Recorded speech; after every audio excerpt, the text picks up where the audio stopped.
We got a quick shoe. We can leave this foam here. We just take the netting. We get to Italy, and we can put the thing together. Now, if we were really, we could just leave everything here.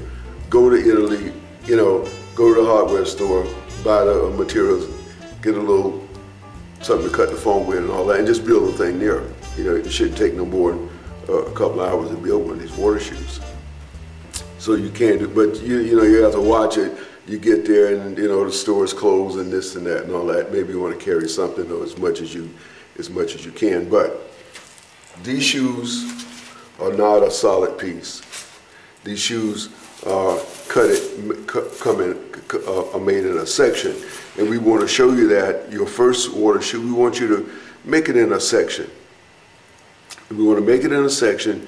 So yeah, if you got a nice truck or something, you can throw the shoes in the back of the truck. But if you're riding on the bus, you can fold this thing down, put it on the bus, get on down to where you want to get to, you know, pull it back up, or throw it in the back of the car, or throw it in the trunk or whatever, throw it in the back seat, or tie it onto, you know, fold it down, tie it onto your bicycle, your moped, or whatever it is, and you could do a lot of things.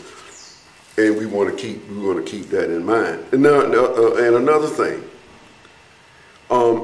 inexpensive.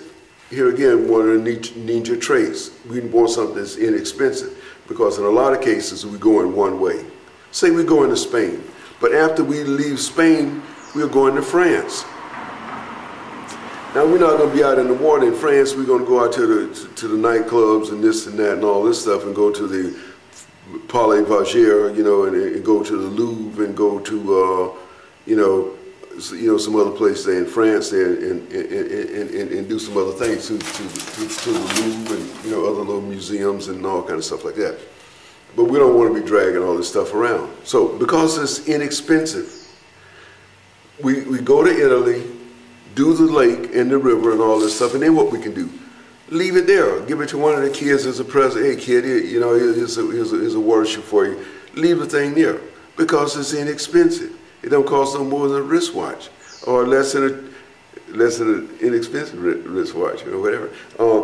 It don't cost that much, and so you can, once you leave Italy, just leave the thing and go on, and that's it. So you don't have to pay for a forward trip and pay for a back trip. Now suppose you had a canoe or kayak. The thing costs a lot of money, so you got to pay it to ship it, and then you got to bring it back. But if you're not coming back, then what do? You stuck in Italy with something, you know what I mean? You got to leave it there and this and that and all this. It goes on and on and on and on and on. But you got a water shoe. You can stand up on, sit down on, do this. You can fold it as luggage, and or you could you know, dismantle some of it, dismantle parts and pieces and carry that, and you don't have to carry the rest of it. You could telescope to oar, and, you know, move all this stuff, and you could do a lot of things. So we're talking flexibility, and we're going to pull this back a little bit again so you can see it. We're going to pull it back, and then we'll come right back.